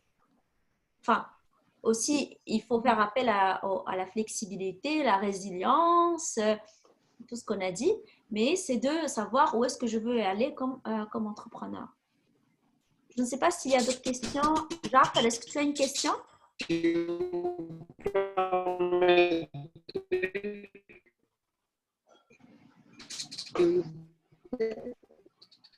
Jacques, on ne t'entend pas bien. Si vous permettez. Je voulais dire, si je peux rebondir sur un point que vous avez cité sur la fixation d'objectifs et l'atteinte d'objectifs. Donc, vous avez dit, en période de crise, on va devoir quand même faire le point, se poser des questions. Quels sont les objectifs à prioriser sur les autres? Justement, dans cette pyramide d'objectifs et dans cet élan d'atteinte d'objectifs, on a un objectif qui est chef, qui est clé. Et je pense qu'on a tous d'autres objectifs qui sont des sous-objectifs, moyens pour le long terme. Dans ce processus de travail vers un objectif, il y a des outils qu'on va utiliser. Je voulais vous poser deux questions. Quels sont les outils clés qui nous aident à atteindre des objectifs long terme et donc mettre mieux cette de mettre en priorité par ordre d'importance et d'intérêt sur les objectifs sous moyen terme pour le long terme, pour l'objectif chef.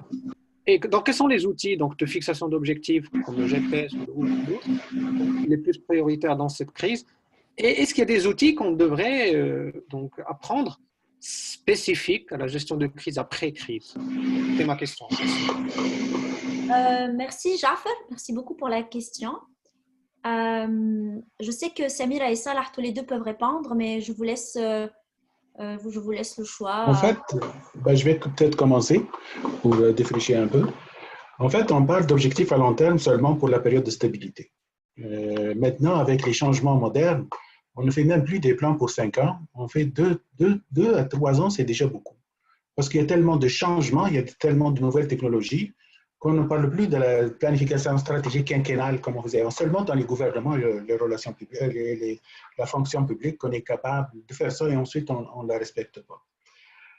Maintenant, néanmoins, c'est important pour fixer ces objectifs-là, c'est important d'avoir une orientation.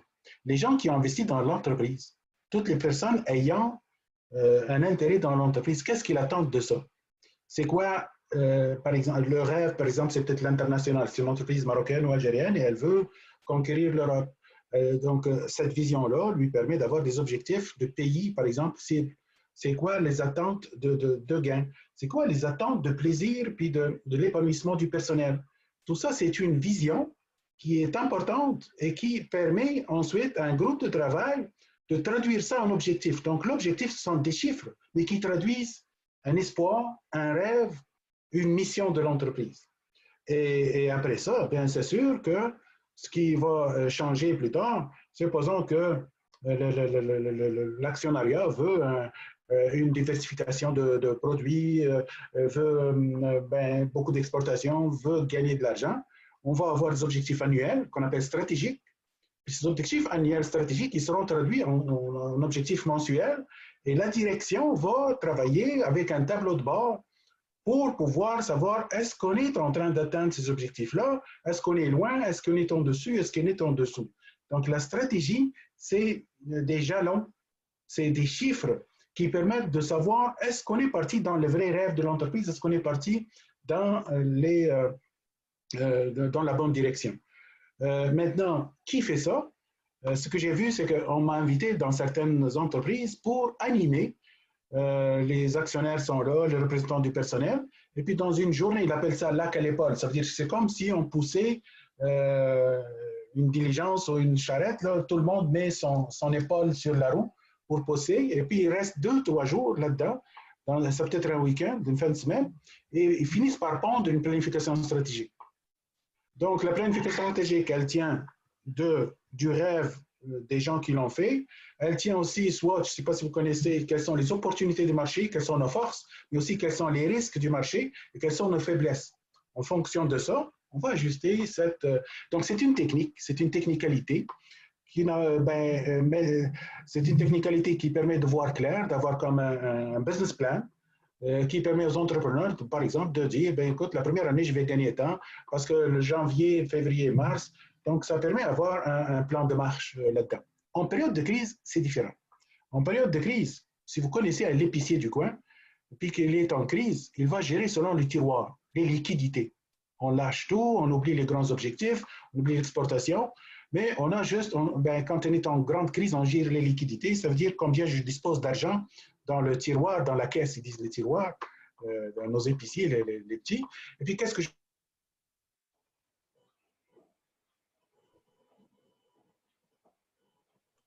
de ça? C'est tout ce que je peux dire dans aussi peu de temps. Ça veut dire que la planification à long terme, c'est plus la période de stabilité. On réduit ça de plus en plus. Comment on crée ça? J'ai essayé de l'expliquer par une action de planification stratégique. Et qu'à court terme, vous vous souvenez les petites tours là que j'ai fait sur le graphique? Eux, là, leur objectif, c'est comment survivre et ne pas descendre sous le seuil de critique de viabilité. Parce qu'il y a un seuil, s'ils descendent au-dessous, là, ils ont perdu et l'entreprise peut mourir. Donc, ça dépend. Donc, on ne planifie pas beaucoup, on réagit beaucoup lors des crises, malheureusement, parce qu'on n'a pas les moyens de planifier, on n'a pas des informations. On ne sait pas de quoi sera fait demain. On parle par contre de valeur, on parle de solidarité, on parle de gestion à court terme. Merci beaucoup, Salah. La deuxième partie de la question de Jaffer, elle concerne l'après-crise. Donc, il dit, c'est quoi l'outil pour l'après-crise et pour pouvoir se mettre en... comment dirais-je? Donc, c'est quoi les outils que nous pouvons utiliser après la crise pour qu'on puisse bien démarrer ou bien continuer nos activités? La question est à qui? À moi ou à Samira? C'est la même personne. Voilà. Samira ou Salah, il n'y a pas de souci. OK. Écoutez, le plan, c'est quoi? C'est encore, parce qu'on est dans un milieu inconnu, je reviens à ma formation, c'est important d'avoir des compétences nécessaires, c'est un travail de groupe. Comment on va déconfiner, comment on va revenir, il s'agit de ne pas prendre seul sa responsabilité. Donc, c'est une approche participative. Et ce qui est important, c'est de se dire, ben, écoute, on prévoit que la crise va durer encore peut-être au Maroc, en Tunisie, pendant 6 mois encore. Comment va se comporter le premier mois?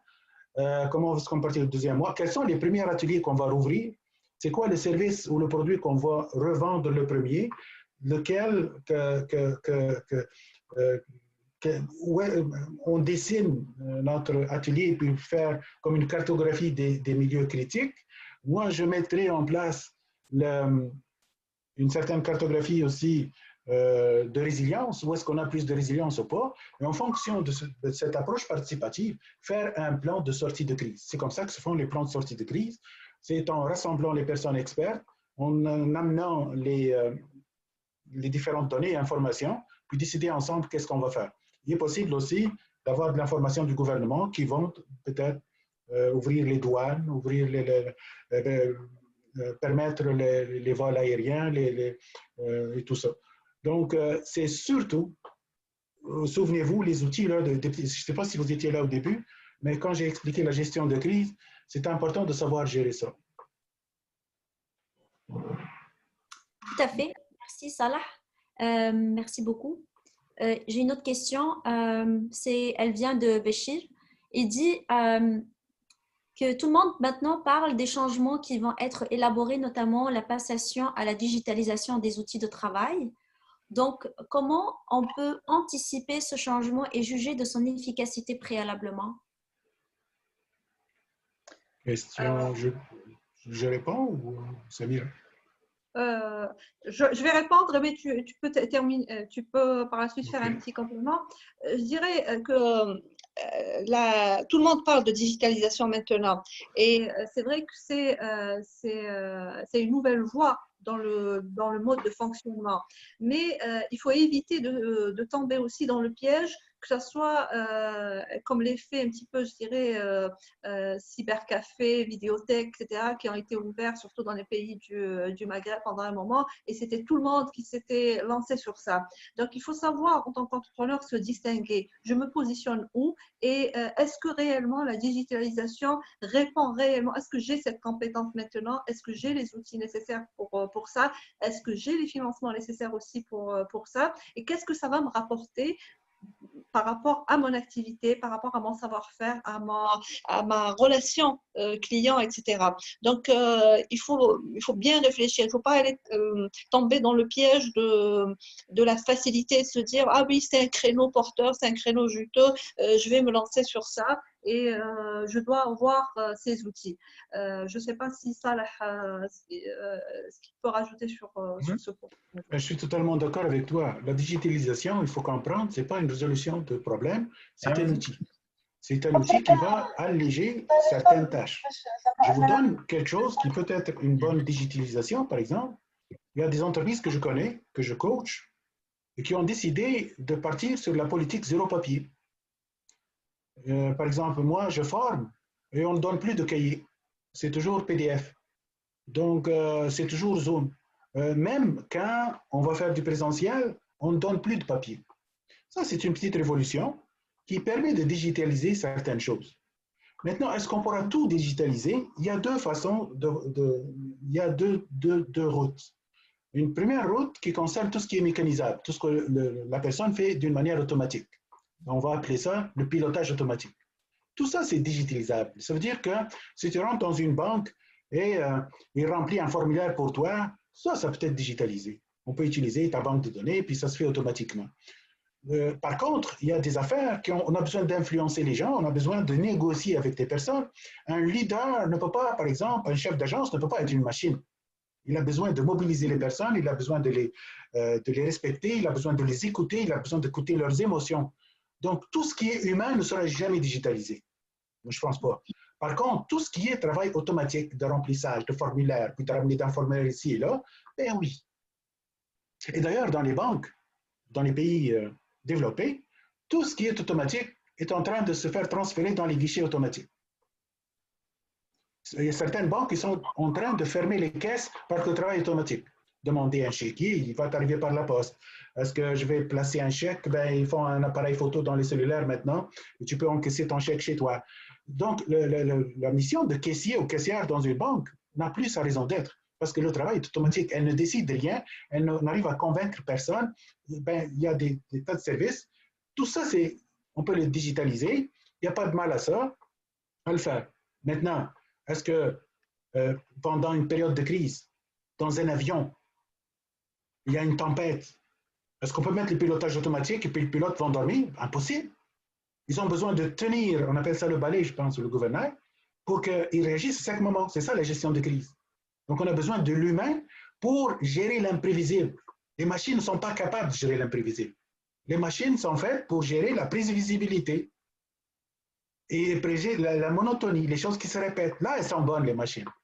Mais dis-lui d'écouter cette dame, puis la convaincre, puis essuyer ses larmes, puis elle n'est pas capable, la machine. Elle est capable de leadership, pas capable d'écoute, pas capable de compassion, pas capable d'influencer, pas capable d'avoir des émotions. Donc, digitalisation, oui, mais ne pensez pas que c'est le but ultime. C'est juste se débarrasser de la monotonie où l'humain n'a pas à avoir grand-chose. Exactement. Tout à fait, Salah et Samira, je retiens de vos deux réponses que c'est le cas par cas et que chaque entrepreneur doit savoir qu'est-ce qu'il a besoin, qu'est-ce qu'il veut, où est-ce qu'il veut y aller, et puis c'est quoi ces ressources qui lui permettent de digitaliser ou pas, et vers quelle direction. Donc, j'ai une autre question qui va dans le même sens. C'est quelles compétences indispensables pour les startups digitales durant cette crise? Il répond? Ouais, vous pouvez répondre. Bah, ça va être spontané, hein, si Samira ou Salah veulent répondre. Vous pouvez... Ben, je peux commencer. Ben, c'est sûr qu'on a besoin, ben, il y a une compétence qui est très importante maintenant qui s'appelle gestion à distance. Ça, c'est une formation qui se donnait avant et puis qui permettait des gens qui sont directeurs, puis ils ont filiale à Montréal, l'autre à New York, puis l'autre à Tunis, puis tout ça, de gérer un personnel qui, ben, finalement, le boss, le directeur n'est pas là. Il n'est pas physiquement là. Il n'est pas en train de voir qui est en train d'arriver en retard, qui est en train d'arriver. Et donc, ça fait comme un vide. Là. Et donc, c'est des formations qui permettent aux gens de comment avoir une qualité de présence parce qu'ils ne les connaissent pas.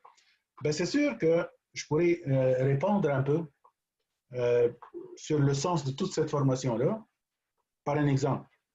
Un jour, quelqu'un m'a dit, Salah, tu as 2 garçons, tu es très absent de chez toi, tu ne les vois presque pas.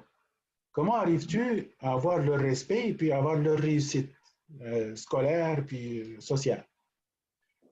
J'ai répondu par une phrase instantanée, une phrase spontanée. J'ai dit, c'est pour avoir la sécurité lors de notre absence, c'est important d'avoir la qualité lors de notre présence. Autrement dit, je peux les voir seulement 15 minutes pendant la semaine, ce sera 15 minutes de qualité. Ce sera 15 minutes où je les écoute vraiment.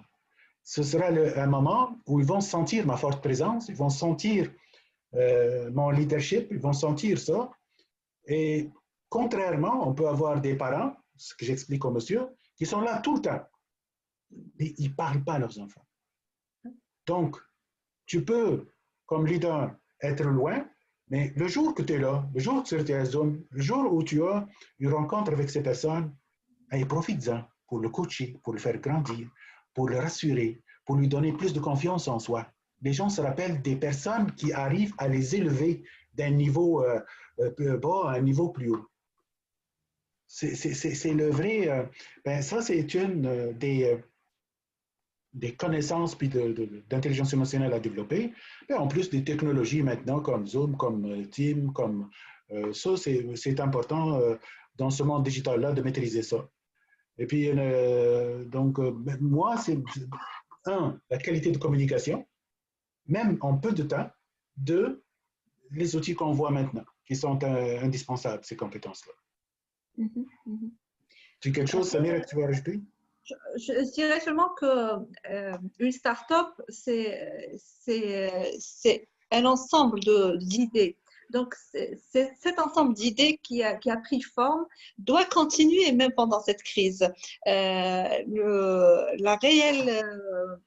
réel potentiel d'un entrepreneur qui s'est lancé dans le monde de l'entrepreneuriat, c'est sa capacité à s'imposer pendant les périodes de crise et à trouver sa voie pendant la période de crise. Donc, ça ne doit pas être un frein. Au contraire, ça doit être une manière de redynamiser ses compétences, tous les outils qu'il a en lui et de mieux se positionner dans le monde économique, mais aussi dans le monde social, parce que c'est le moment de mettre ses empreintes et de se distinguer par rapport aux autres et de se distinguer par rapport à ce qui se fait à travers le monde. Il y a une question que je n'ai pas vue, je vois maintenant de Bachir Yacoubi. Comment on peut anticiper ce changement et juger de son efficacité préalablement? Si on pouvait anticiper, ce ne serait pas un changement. Et par conséquent, il ne s'agit pas d'anticiper tout ce qui va venir, mais d'être prêt à tout changement. Donc, c'est ça la stratégie. Ce n'est pas de dire, ben, écoutez, on va avoir une crise en 2023, par exemple, et puis se préparer maintenant. Non, ce n'est plus de... Donc, ça devient constable. Ouais. Mais de se dire, moi, je suis prêt à toute éventualité, qu'il y ait crise ou pas, j'ai les compétences nécessaires, j'ai une équipe qui est très bonne, j'ai des réponses aux situations, et puis on a des objectifs, avec mon équipe, on est capable de les atteindre. Et d'avoir la flexibilité mentale, la flexibilité du travail, la flexibilité de la méthodologie pour pouvoir y arriver. Donc, ce n'est pas anticiper, mais plutôt assumer quand le changement arrive. Assumer, s'adapter à chaque fois. Et non pas s'adapter comme 2 ans à l'avance. C'est impossible. Il n'y a personne qui sait ça. Il y a seulement Dieu qui sait ça. Oui. Merci beaucoup. Je ne sais pas s'il y a d'autres questions. Pour le moment, il n'y a plus de questions. Il y a une seule remarque, je dirais, qui dit est-ce qu'il y a... Et laissez-moi le temps un peu. Mon téléphone, ma tablette, elle a bugué. Là, ça arrive. Moi aussi, mon ordi a bugué. Ouais. Donc, c'était une question de leadership qui a un rapport avec le leadership. C'est est-ce qu'on vit dans une crise de leadership actuellement? Quelque chose comme ça, je me rappelle. Je la trouve plus, la question. Voilà, c'était ça. Est-ce qu'il y a on vit dans un moment de crise de leadership? Ben, on parle, ben oui. Moi, je vois qu'on vit dans un manque flagrant de leadership. On avait des grands leaders avant qui faisaient rêver le peuple. Un seul discours pouvait faire trembler toute une nation. Des gens qui avaient cette force naturelle, innée. Maintenant, malheureusement, on n'a pas la même, peut-être la même ampleur, mais c'est mon opinion. Pour l'entreprise, c'est important d'avoir le leadership adéquat. Il y a plusieurs styles de leadership. Il y a des cours, comment asseoir son autorité, comment avoir un meilleur leadership. Je dirais qu'il y a quelques écoles, mais les extrêmes sont le style de leadership, l'autorité, ça veut dire la fermeté, la structure, la compétence, tout ce qui est rationnel. Ensuite, il y a le côté émotionnel, ça veut dire la capacité de donner envie aux gens de me suivre. Cette capacité de faire de sorte que j'inspire les autres pour faire ce travail ensemble, de donner envie de travailler ensemble. Idéalement, un bon leader doit avoir les deux, mais bon, écoutez, c'est sûr que je vois par exemple la politique tunisienne et je vois qu'on manque franchement de leadership politique. Les gens souvent mêlent politique ou leadership avec appartenance à un parti. Mais malheureusement, je vais peut-être dire quelque chose que dans plusieurs partis, il y a plusieurs doses d'opportunisme plutôt que de leadership. Donc, je ne vais pas approfondir encore cette clé-là. Merci Salah, merci beaucoup. Donc, merci beaucoup pour votre temps pour le temps de qualité que vous nous avez offert, Samira et Salah. Moi, personnellement, j'ai passé un bon moment avec vous tous et toutes de pouvoir échanger sur ces sujets très intéressants. Nous sommes tous conscients que un sujet de cette ampleur ne peut pas être traité en seulement 2 heures. Il y a des ateliers, il y a des formations qui se font. C'est beaucoup d'investissement en termes de temps, surtout pour traiter des sujets très intéressants comme ça, comme les sujets qu'on traite aujourd'hui. Vous avez répondu à toutes les questions. Merci beaucoup pour votre patience et pour votre générosité et surtout. J'ai une dernière question spontanée. Samira, en 3 mots, rapidement, qu'est-ce que tu peux nous donner comme conseil pour notre bien-être? Alors, pour le bien-être, je dirais qu'il faut être sélectif vis-à-vis de l'information qu'on reçoit par les différents médias. Éviter tout ce qui est toxique pour nous, parce qu'on parlait d'intoxication alimentaire, mais là, je parle d'intoxication spirituelle, d'intoxication intellectuelle qui fait ravage de nos jours, surtout sur la toile. Donc, il faut être vraiment très sélectif vis-à-vis de ce qu'on consomme et aussi de savoir partager avec l'autre. Un entrepreneur, ce n'est pas seulement un gain économique. Un entrepreneur, c'est quelqu'un qui arrive à partager, qui arrive à donner, qui arrive à être à l'écoute de l'autre, qui arrive à être présent aussi pour les autres, mais aussi, le plus important, c'est être présent pour soi. Penser à soi, faire le chemin. Je reprendrai une phrase d'un ami très cher, Mostafa Koriba, qui dit toujours qu'il faut savoir faire le chemin du cœur vers notre cerveau et de la tête vers notre corps. Quand on le fait, il y a un soulagement, il y a une sérénité qui s'installe et c'est ce qui est très important parce que quand on ne s'aime pas, on ne peut pas aimer les autres. Donc, il faut apprendre à penser à soi, à penser à son bien-être pour pouvoir penser au bien-être des autres. Merci beaucoup, Samira. C'est très pertinent tout ce que tu nous as partagé. Merci beaucoup. Salah. Salah? Oui, oui, allô? Salah, qu'est-ce que tu peux nous dire comme conseil rapidement pour préserver notre structure, notre organisation, gagner en autorité, en leadership? 3 mots rapidement, 3 conseils. Bien se connaître soi-même, parce que quand tu te connais, tu deviens authentique, tu deviens vrai. Même si les gens n'ont pas appris des cours, n'ont pas pris des cours d'intelligence émotionnelle, ils sont émotionnellement intelligents. Donc, ils sont capables de détecter la personne qui dit la vérité de la personne qui est en train de les manipuler. Donc, en 3 mots, occupez-vous de vous-même, de votre santé, de votre confiance en vous. Sachez trouver autour de vous un bon réseau, de bonnes personnes, meilleures que vous.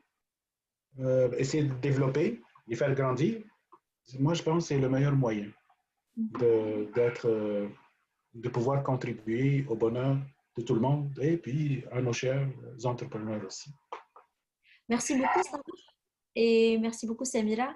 Et je cède la parole à Laïla pour clôturer cette conférence.